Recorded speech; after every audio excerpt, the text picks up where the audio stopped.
Okay, so now it is time to give you our 3 cents on our featured topic of the day. This one kind of, hits close to home, if you will. Yes, because Coachella Weekend 1 just wrapped up, and there have been some mixed reviews out there on this. People complaining about some technical difficulties, perhaps some underwhelming performances, and then, of course, all those heavy traffic jams. I just came back from the Palm Springs area, and let me tell you, giant buses. The roads were busy. 20-somethings just carrying people in. The masses are there, and they're taking over the desert cities. As they do on their yearly basis. So we're also learning this morning that the festival organizer, Golden Voice, was fined $117,000 due to curfew violations. It was all 3 nights of the festival there. All 3 headliners, Frank Ocean, Bad Bunny, Calvin Harris, they went over their performance times. Yeah, there's a curfew in Indio for those who didn't realize. But it looks like Bad Bunny, I was watching the schedule, he was set to perform at 11 p.m. And then I think 1 o'clock is probably the deadline. A little late. So beyond 1 a.m. people were upset. So they have to pay like thousands of dollars for every 5 minutes that the music is still bumping. I'll explain why that's a big deal. Okay, there's people that live and work there full time, right, and need to get up early on weekend mornings and get to work. I stayed about 15 miles away, and I did not go to Coachella. I was there for my kids' spring break.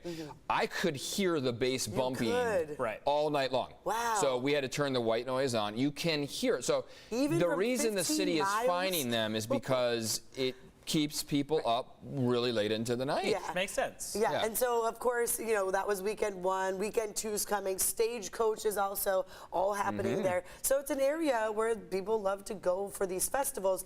Many people love this experience. Others question if it's even worth it.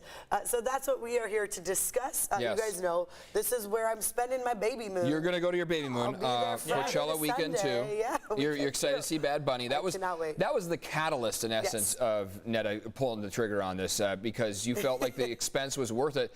And I think your rationale for this makes sense to me because I think you're paying less to go to Coachella see Bad Bunny than you would for a Bad Bunny ticket. Absolutely. Correct? So I was literally bargain shopping. That's why we're going to Coachella in this scenario because Bad Bunny, when he came to Petco Park, tickets were what, $2,000? In some cases, thousands of dollars. So Bad Bunny at Coachella, along with a bunch of other great artists, for us cost $480 with the But are you going to see? You're not going to see a whole Bad Bunny concert. Are you okay with just seeing?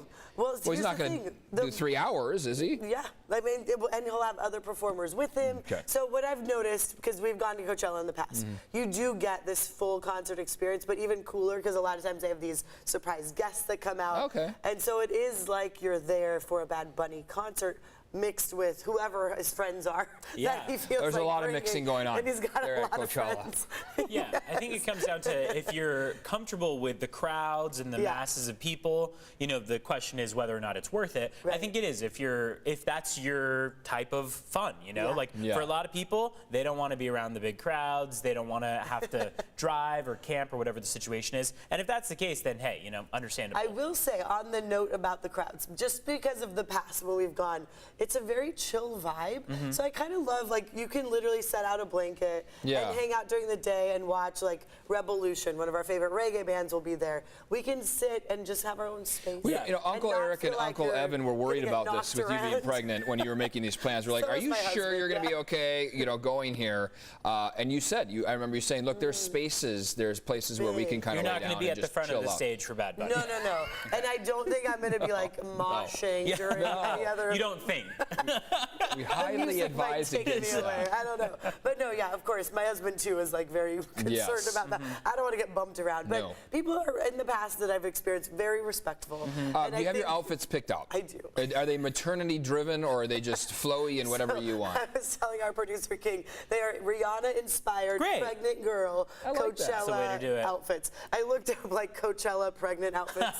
There's none of those. I was going to say, surprisingly, they were very limited. You are the first person ever to search that, I think. There was one other girl in all of Coachella history. Yeah, well, she's a trendsetter, folks. So, we'll see. I'll obviously on Monday give you the full analysis. I think if it's worth the thing is, it's still, even though it still feels like we're so far out from the pandemic, I still feel like a lot of people are trying to get their kind of post-pandemic Yeah. fun Totally. in. Yeah. And that's what all these music festivals are doing, is more and more people are going Yeah. because they want to be around those crowds. Have fun, but in a safe and respectable Exactly. way. Right. Respect the people of Indio and La Yes. Quinta and Palm Springs because they live Pack it there. in, pack it out, right? Yes, and you Yes, enjoy yes. yourself, Neda. Thank you. All right, stay with us.